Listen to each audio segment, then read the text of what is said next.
one's asking questions anymore. We become sheep. And I don't trust the shepherds. One of the recurring questions asked with the explorations of Tartaria, the civilization that preceded ours, which of course we should recognize as a name that we assign to it. We know that mainstream history tells us that the region on the map where we see the word Tartaria is incorrect. It was actually part of the greater Tartary region.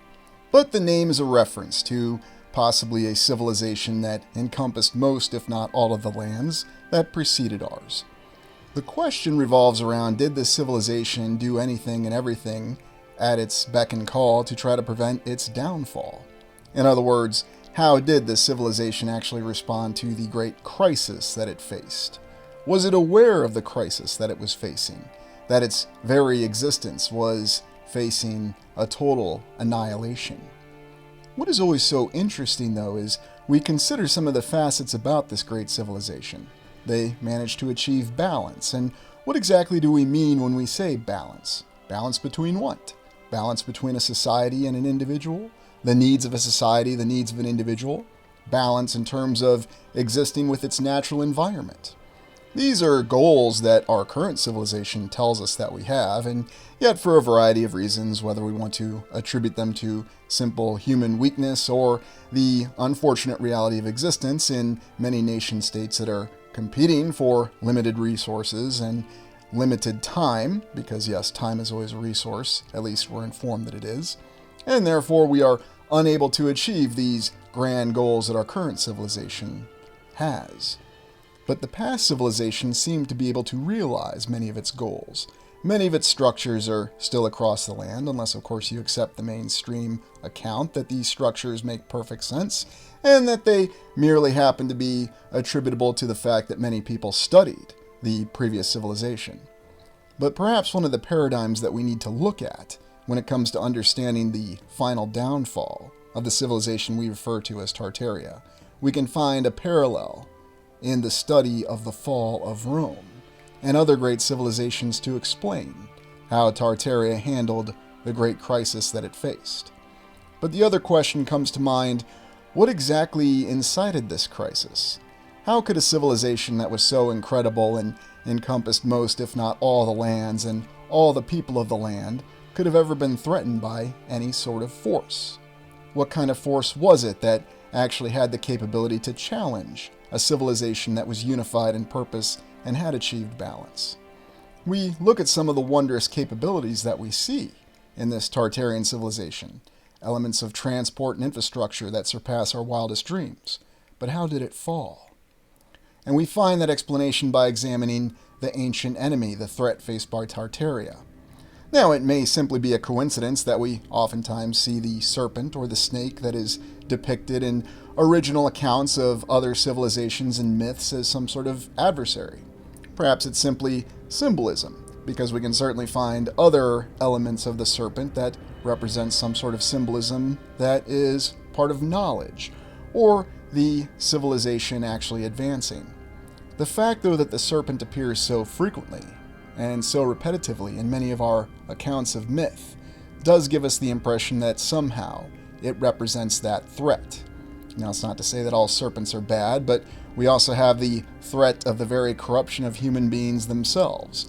This is another recurring story theme that we have, whether it's in myth or religious origin stories, or even in some of the stories that we're told are high fantasy, where we have human beings or even other creatures such as elves in J.R.R. Tolkien's Lord of the Rings series that were corrupted by evil forces.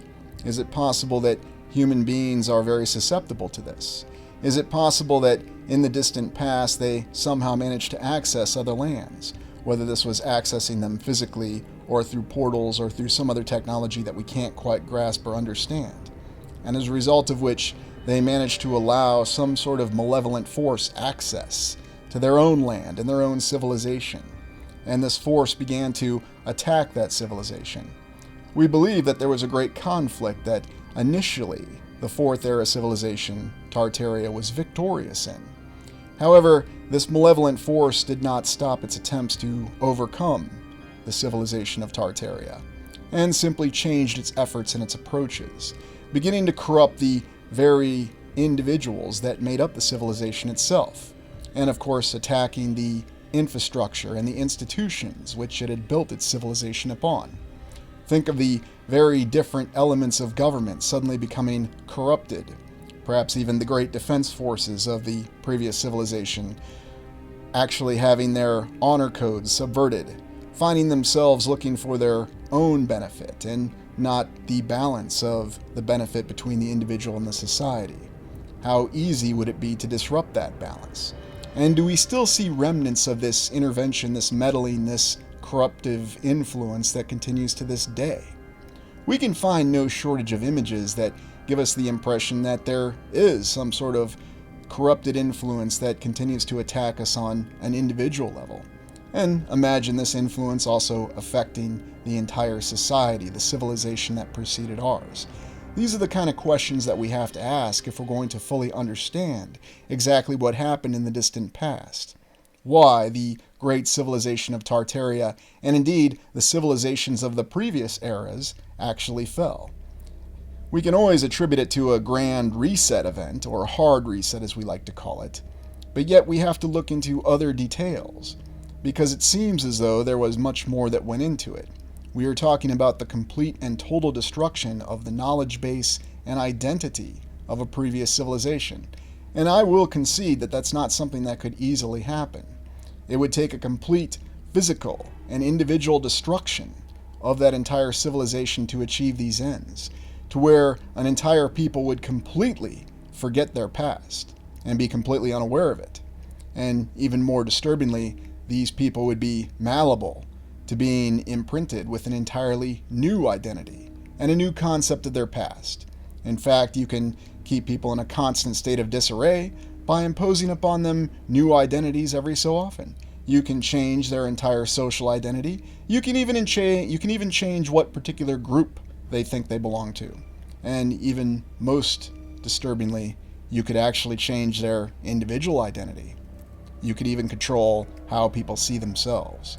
These are some of the approaches that seem to have been used by the ancient enemy that overcame the great civilization of Tartaria, or the Fourth Era civilization that preceded ours, ultimately represented by the corruption of the individual. Now again, whether this was a physical corruption, a spiritual corruption, or both, we have evidence that indicates that it was quite decisive. We look at the crisis that actually attacked the previous civilization, and we consider the fact that it seemed to be a physical attack, and an attack that managed to erode the civilization from the inside out. In other words, attacking physical locations with large armies, and yet at the same time causing the civilization to decay from within. And we find this analogy within our mainstream official account of the long collapse and decay of the Roman Empire. Of course, we look at the history of the Roman Empire itself, and it's quite curious. We're informed that the Roman Empire started off as a kingdom, and then it evolved into a republic, and then depending on one's perspective, it evolved and devolved into an empire, until finally, over enough time, its primary institutions decayed, and it eroded and it collapsed from within, while at the same time being threatened from without by what we're told are forces that were not civilized, or what are generically referred to as barbarian tribes. Now, of course, many people play word games with this, and we try to associate the words to the distant past. We don't know what language this previous civilization actually spoke, and we certainly don't know the extent of the threat that they faced. It is safe to say, though, that we have many internal fears of the destruction of a civilization. We even have other fears that you could almost say are primordial that we can't explain. For example, human beings often have a natural fear of reptiles that many can't explain. Yet there are other fears and elements within our mind that seem to have always been there. Are these instinctive, or have they been emplaced there by some force beyond our understanding? We can find in many of the great reliefs and many of the great accounts of history of how what we're told was the Roman Empire collapsed over time, and it made many great efforts to try to preserve itself. When I was still teaching history, one of the things that interested me about the Roman Empire was a time frame called the Crisis of the 3rd century. What we're informed is that Rome had found itself under the rule of a succession of emperors that they called barracks emperors. These were emperors that were elevated by the legions, the Roman military, or the Roman army, or the Roman defense force, however you want to refer to it. It all means the same thing. And one of the issues was that these barracks emperors only sought power.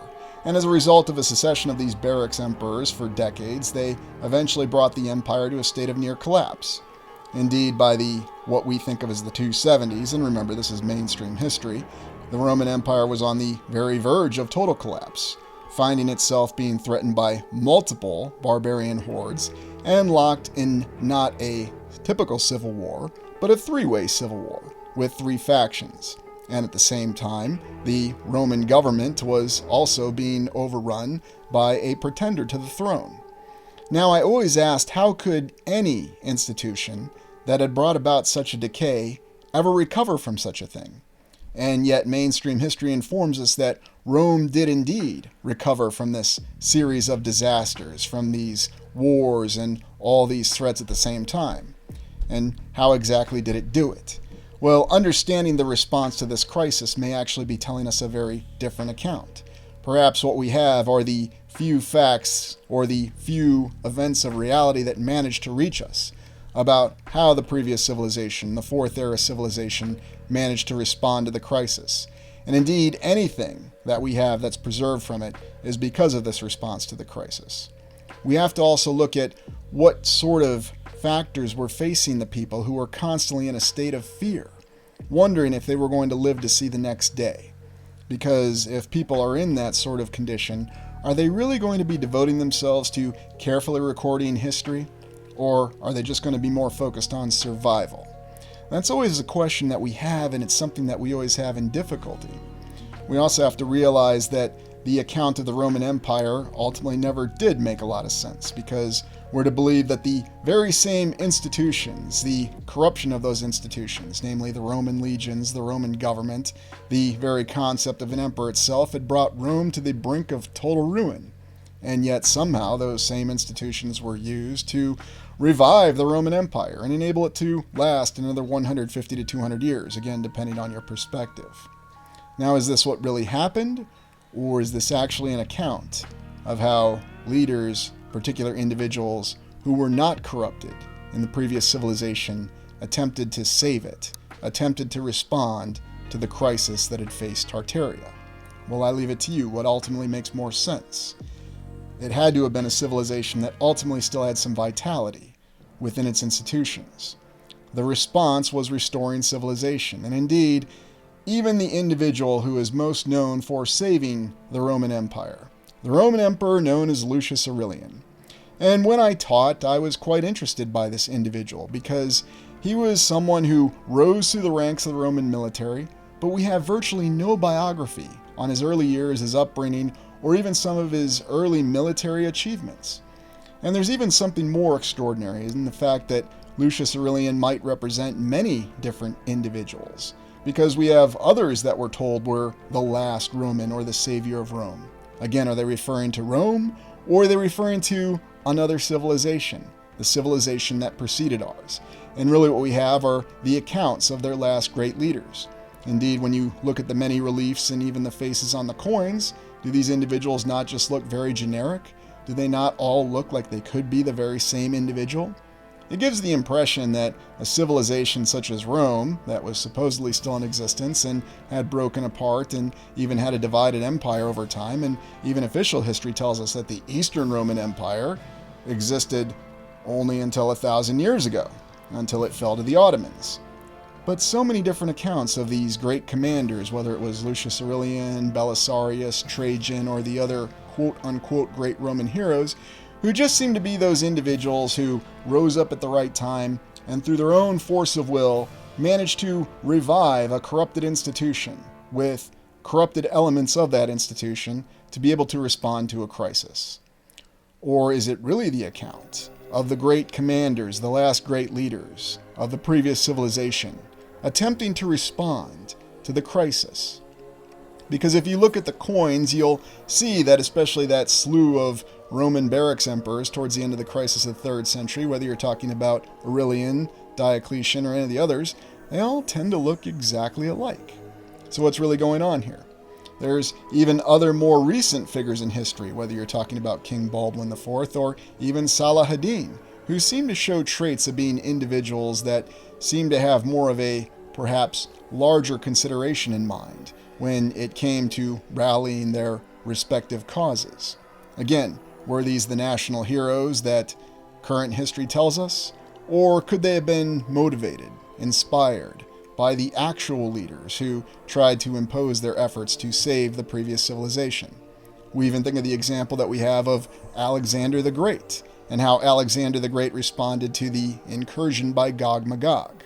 And you might remember during that exploration, is that a real account, or is that simply legend? And if it is just legend, then why do we have many different and divergent civilizations that refer to Alexander the Great? Why does it seem like we have multiple accounts from civilizations and even religions that, as we understand, are diametrically opposed, that are so similar? Who was this Lucius Aurelian? Did he ever actually exist? Was he merely a figment of someone's imagination? Could he have been a fictional character that was simply a placeholder to try to explain events? Or was he inspired? Was he motivated by actual commanders that did exist? We think of the tragedy of Belisarius, who ended up as a blind beggar on the streets of Constantinople after all the things that official history tells us that he did to try to preserve the Eastern Roman Empire, or the Byzantine Empire, as historians would bizarrely call it. You even consider some of the achievements of Lucius Aurelian, managing to march a Roman army all over the empire in under 5 years. Now, even with the Roman highway system, keep in mind that mainstream history informs us that this was done at a time prior to mechanization and motorization. In other words, most of your army is still marching. And we're informed that he started near the center of the Roman Empire. He moved to the east to respond to the Palmyrene Empire under the rule. And then he had to move to the west to respond to the breakaway Gallic Empire. And whether he was dealing with Tetricus or whether he was dealing with Queen Zenobia, Aurelian was able to move his army back and forth across Europe in just a few short years. This would be something difficult for a modern army to do to this day. Now, yes, you could argue that it's possible. But again, I ask you, what makes more sense? Are we really looking at the actual timeline? Or did it even involve this geographical area? We consider things such as the Aurelian Walls and all the efforts that this individual, Lucius Aurelian, who was facing, or all the efforts that he undertook to face all these different threats.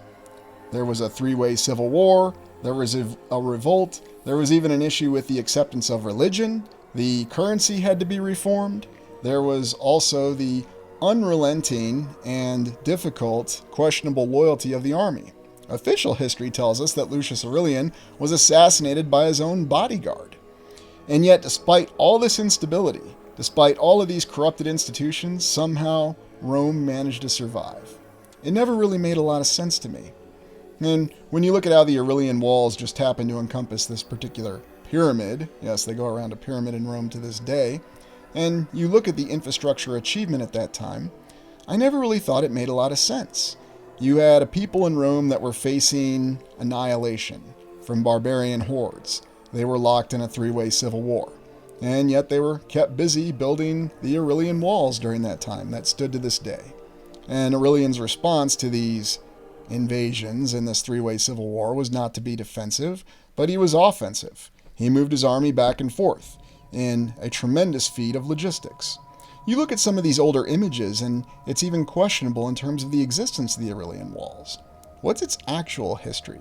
What does it really reflect? And anyone will tell you that fixed fortifications, no matter how elaborate, no matter how great of a star fort you build, will never be effective against a mobile army. And that's true in many respects. Now, we do have accounts of the attempted construction of giant walls to try to seal out invaders, such as the Gates of Alexander in what's today the Caucasus regions. And we've looked at this before when we looked at the rise and fall of Tartaria. And perhaps this reflected the attempt to build massive fortifications to try to keep an invader out. But is this really what a viable civilization is doing? Or is this merely the last-ditch effort of a civilization that is trying to forestall its final destruction?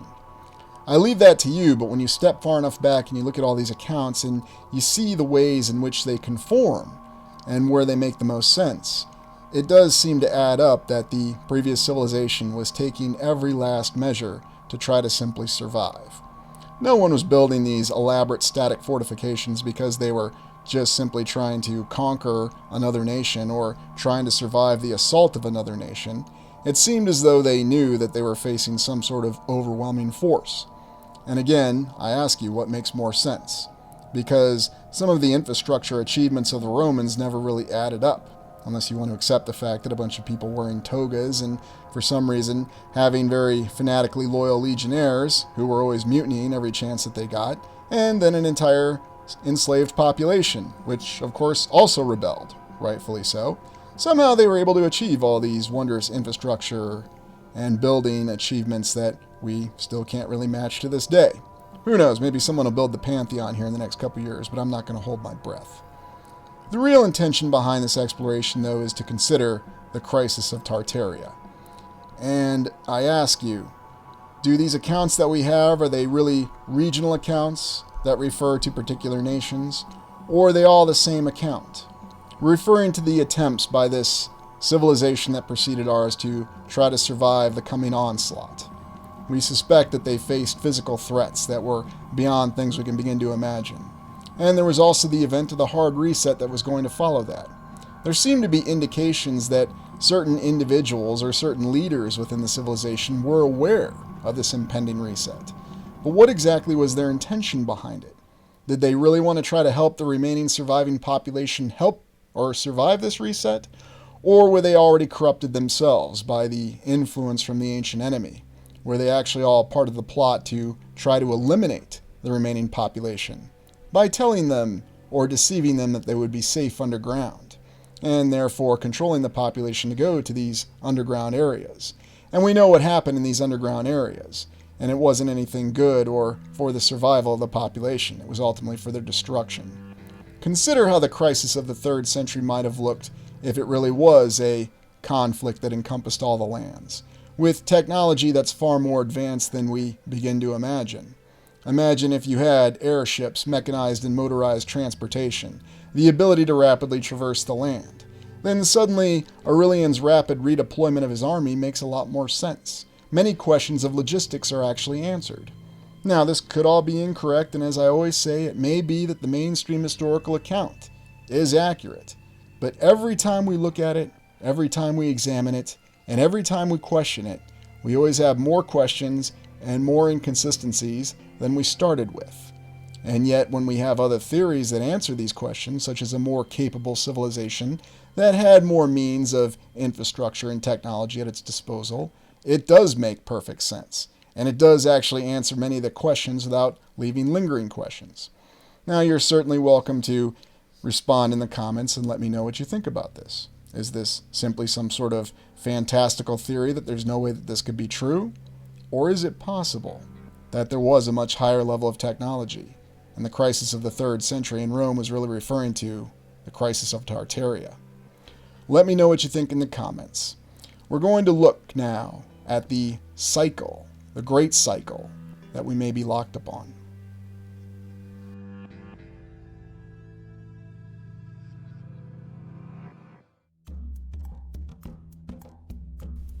They say time is the fire in which we burn.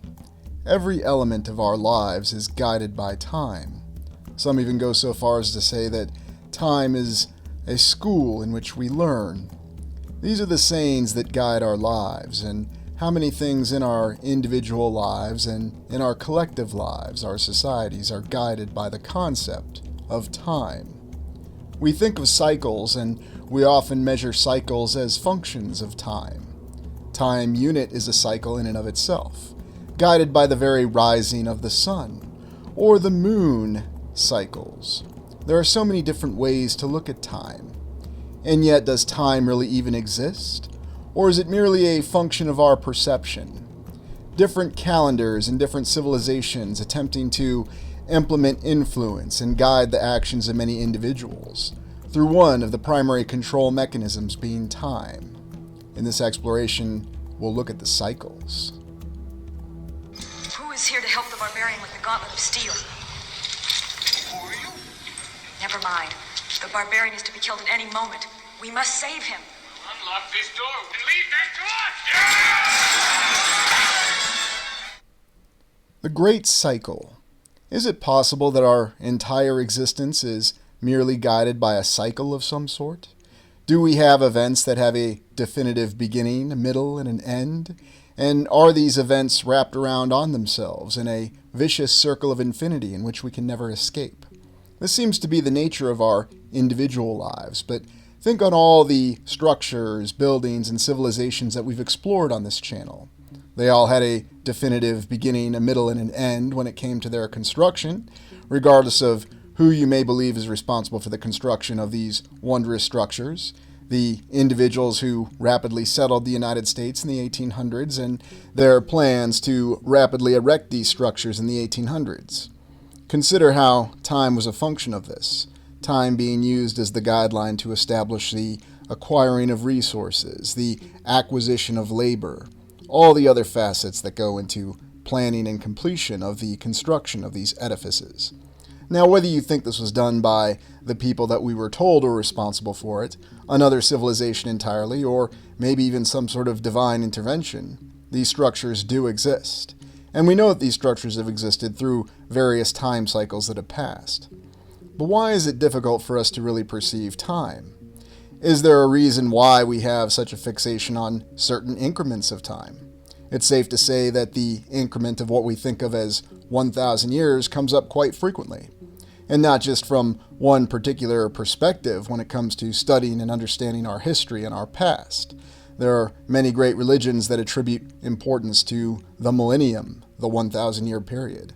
And there's also independent researchers who have suggested that there may have been a period of 1,000 years added or taken away from our understanding of the timeline.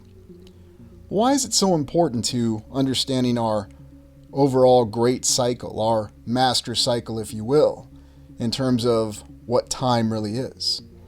We often don't think of what time really is, aside from the fact that it's something that we should cherish, and yet we're also told that we need to be afraid of many things.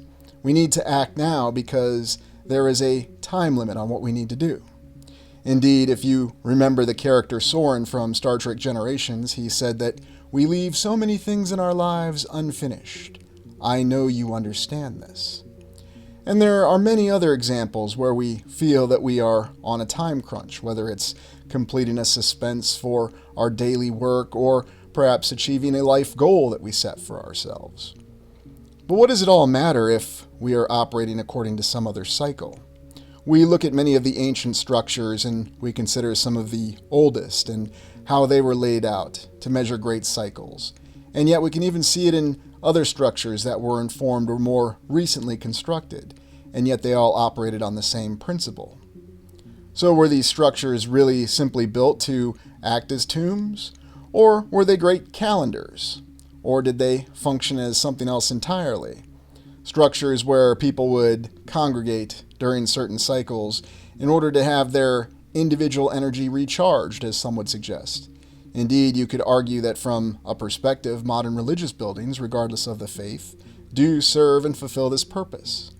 And yet there are many other wondrous structures that seem to measure other facets of time, whether it's the official functions of governments across the land, or it serves some other purpose. Indeed, we think of how important the concept of the standard year has become. And it's also divided up into other concepts of the year, such as the fiscal year. We think of how time actually guides the acquisition, the distribution, and the expenditure of finances.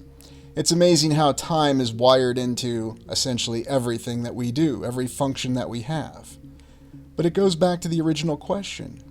Is time real?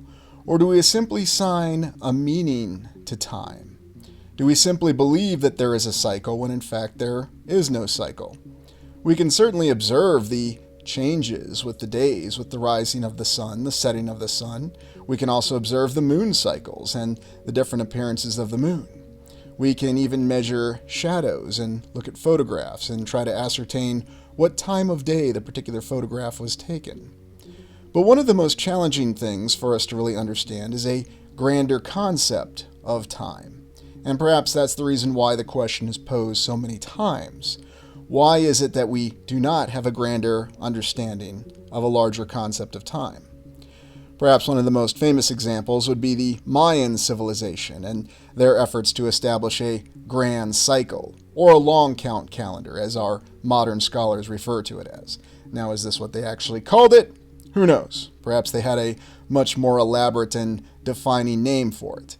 But whatever the original designation, it appears that there were other civilizations, other peoples, who looked at time in much grander increments, and therefore they believe that time operates on a cycle.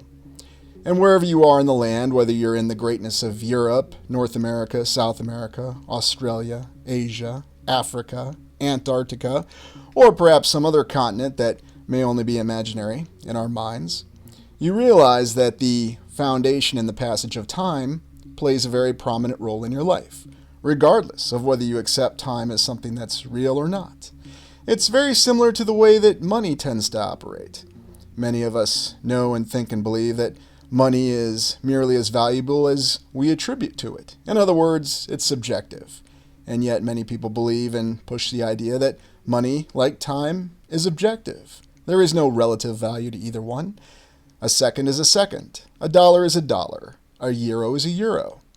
And perhaps we shouldn't be so subjective on our valuations of these particular units. Yet what we tend to miss is how everything is interlinked, how money is linked with time, and how time is linked with cycles. There's also understanding the past and what happened in the past. And we always have what we call key events. And every single key event that we have has a date that's attributed to it. And this is where it comes down to understanding the grander cycle. Because then we start to categorize things. We start to look years together as decades. And then we list out the significant events that shape the decade. And it's very well known that in our current modern civilization, we oftentimes evaluate events and society and cultures by decades. In fact, they even tend to transcend national boundaries. Look at the studies and the fixations on the 1980s, which even this channel indulged in. And look at other decades and how they define the current civilization or the current society that we live in. But yet you go further back than that even. Consider the concept of centuries, periods of 100 years. And we even have multiple ways of referring to these different periods, depending on what actual calendar or dating system we have. Because recall that time in and of itself is not quite as objective as you might like to believe. For example, what if you had a previous civilization that did really exist, that saw every single season as an entire year, and counted every season as an entire year? To say nothing about the overlapping dating systems that we have, and the different numerical years that really exist. The only hardline evidence that we have is the remnants of the structures from the past. Many are still there, and whether it's St. Paul's in London or some elaborate cathedral in New York City that looks like the Cathedral of Learning, another coincidence, it always tells us that there's perhaps much more to our past than we may be aware of. And is this even the function of some sort of effort to try to conceal the past? Or is it simply because of the fact that it's just total ignorance? And yet because people don't like to operate in periods of ignorance that they need to have answers, that some are willing to step up and provide them answers. Perhaps it's simply a matter of the fact that the answers that we're given are just not quite as objective as we may like to believe. Why is it that we see all these similar symbols all across the land? Why is there so many different structures that share similar construction techniques? Even though when we look at the official history that we have of them, there's oftentimes hundreds and even thousands of years that have passed between their construction. And yet they do have these similarities. We do see this across the land. And now we step back even further. We consider the actual existence of previous civilizations, what we know and what we understand. Do we actually make our own evaluations of these civilizations, or do we allow others to do this for us? Others who inform us that they are more skilled and are certainly more educated. Indeed, we revere our scholars and our education system. We have an entire section of graduated mentalities for studies and achievements within what we consider academia. Earn your 4-year graduate degree. Earn your 8-year graduate degree. Earn your 20-year doctorate's degree. And yes, I'm embellishing this a little bit. But what really defines who's learned and who's capable of actually studying what happened in the past? Is it really a matter of independent study? Or is it actually a matter of adhering to the basic guidelines? I leave that to you, the viewer, to decide. But when we consider the study of the Great Cycle, remember that the Great Cycle might actually be far longer, or it could be far shorter than what we might think of as the passage of time. For example, how long has the entire species of humanity actually existed? Well, there's conflicting accounts, even within the mainstream, or conflicting guesses. Sometimes they'll tell us that since the evolution of Cro-Magnons, the development of modern humanity, which is anywhere from 30 to 120,000 years ago, depending on the time that you ask or what particular articles that you read. And then you have other accounts that tell you that the earliest wooden structure was done hundreds of thousands of years ago. But then you'll have other things that contradict that. And of course, what you'll be told is that that is merely an out-of-place artifact, or it is simply some sort of pseudoscience or pseudo-study. And these assessments may all be true. But stepping back and really trying to understand what came before is a lot more difficult and a lot more ambiguous than we like to believe. Unless, of course, you're willing simply to grasp the basic tenets of what's laid out before you. And I think about my own journey through academia and how everything revolved around understanding and grasping very basic tenets. The study of history, for example. Which empires came when, who was associated with what nation, why there's certain languages in certain nations, why there's certain societies, and why and how everything came to be. And if you accept the fact that we have a very clear picture of history, then you also have to accept that every single civilization, every single government, preserved history in perfect clarity. And of course, if you calculate the odds of that happening, given the fact that our same mainstream sources tell us that there have been many corrupted governments in the history of the land. There have been many individuals who have tried to subvert history for their own personal gain. And whether you want to call it revisionist history or whatever term that we have for it, it suddenly becomes clear that perhaps the picture that we have of history is not as objective as we like to think. We have conflicts with our understanding. Whenever we start to look into things, whenever you start to ask questions, whenever you start to do comparisons and really look at the way that the land and the monuments that still dot the land actually line up with what we're told about the passage of history. And this is where we have things that we consider mysteries. And many people will simply dismiss this as saying, there's never any mystery. Scholars have studied this. And while they may have lived hundreds or thousands of years after the events that they studied, they have this certification to tell us exactly what happened objectively. And we may study something that happened 2,000-3,000 years ago, and we'll come to a better understanding of it, regardless of the passage of time, regardless of what evidence that existed in the past may have been erased by the simple passage of time. Now, once again, it goes back to this understanding of a great cycle. And remember that there are many different concepts of cycles. So you think about each particular day, each week, those are cycles, and they repeat. The definition of a cycle has a beginning, a middle, and an end, and then it starts over again. Now, this is where we really go into the difficult mental exercise with understanding time. Because many of us believe that events only occur once, and nothing like these events ever happens again. We also believe that our lives are an individual experience, and they only transpire once. But what if there's something very different from all of this? What if the reality is we don't simply live our lives once? What if we live our lives multiple times? Or another possibility, what if we live the same life time and time and time again?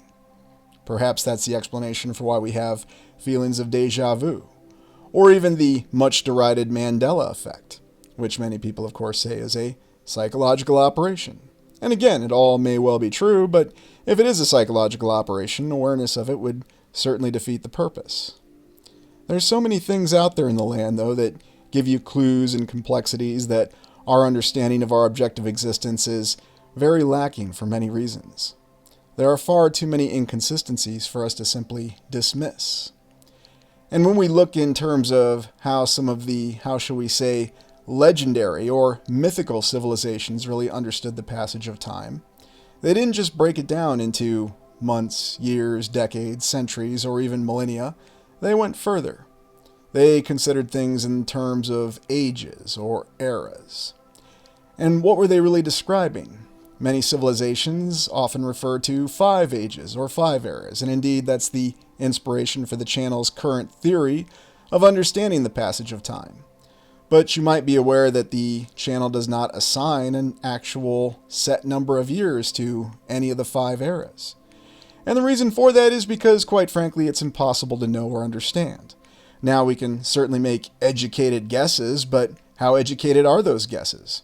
Especially if we consider the fact that our record of the passage of time may be corrupted, for the aforementioned reasons, that we had civilizations that were not keeping an honest track of time, or maybe they were just simply keeping an honest track of a very different perception of time.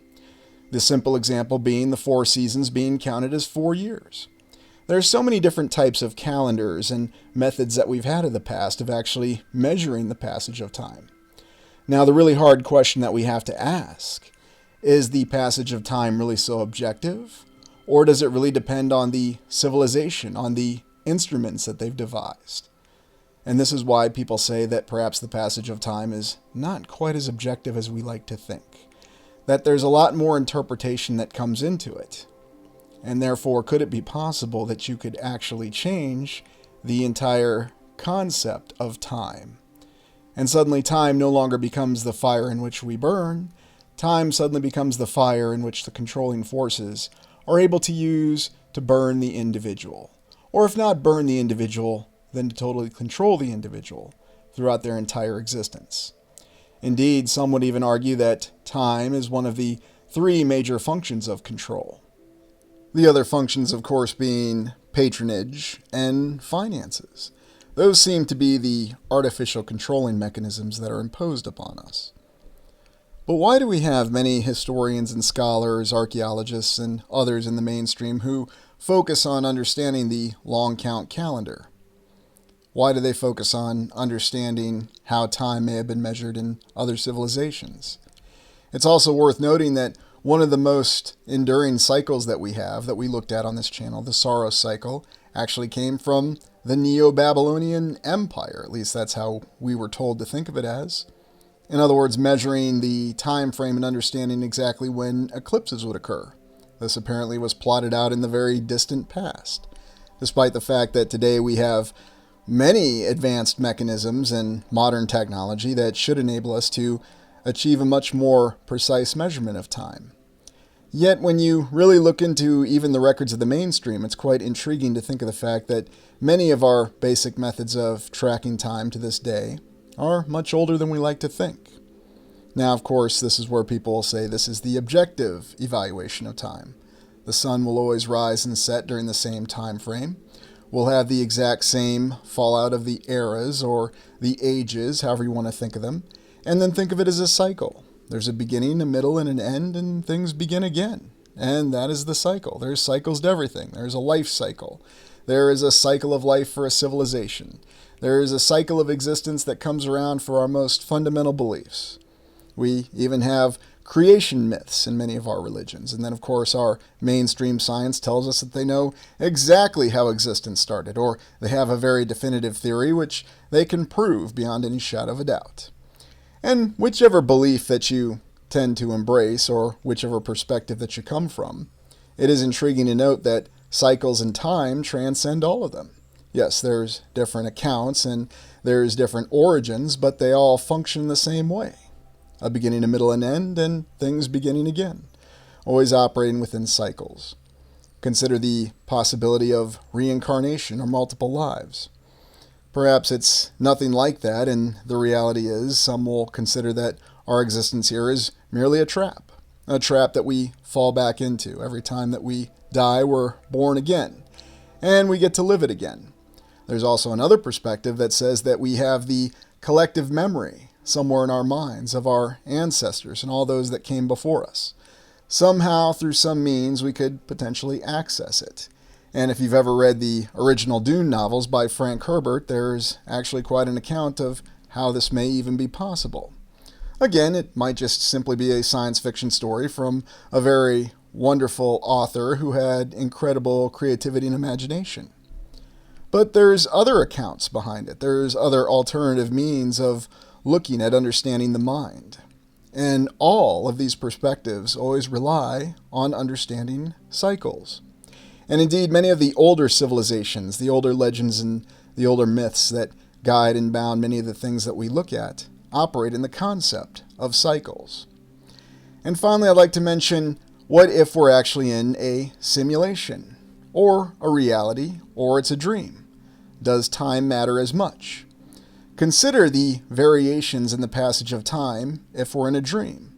And if you've seen the film Inception, or if you've seen the original Tron, and consider the references to time cycles. And whether it was Inception, there was a different perception of the passage of time depending on what level of the dream they were on. In Tron, in the grid, or the simulated world, however you want to think of it, there was also a different passage of time as opposed to the real world. Is it possible that there really are multiple levels of existence? And in those multiple levels of existence, there is a very different passage of time. For example, in the film Tron, 10 minutes passed in the real world, but in the grid, the simulation world, it seemed to be many cycles, and many changes had occurred that had caused vast differences in the perception of the programs that lived in this simulation. What if our reality is very similar? We have multiple levels to our reality, or our simulation, or whatever we're really operating within, and that is how time is perceived. This is why it's very critical to understand that the great cycle, the entirety of our existence, might actually be a cycle. And maybe the civilizations that looked at a long count calendar or a great cycle had a better understanding of what existence truly was. But what are your thoughts? Let me know.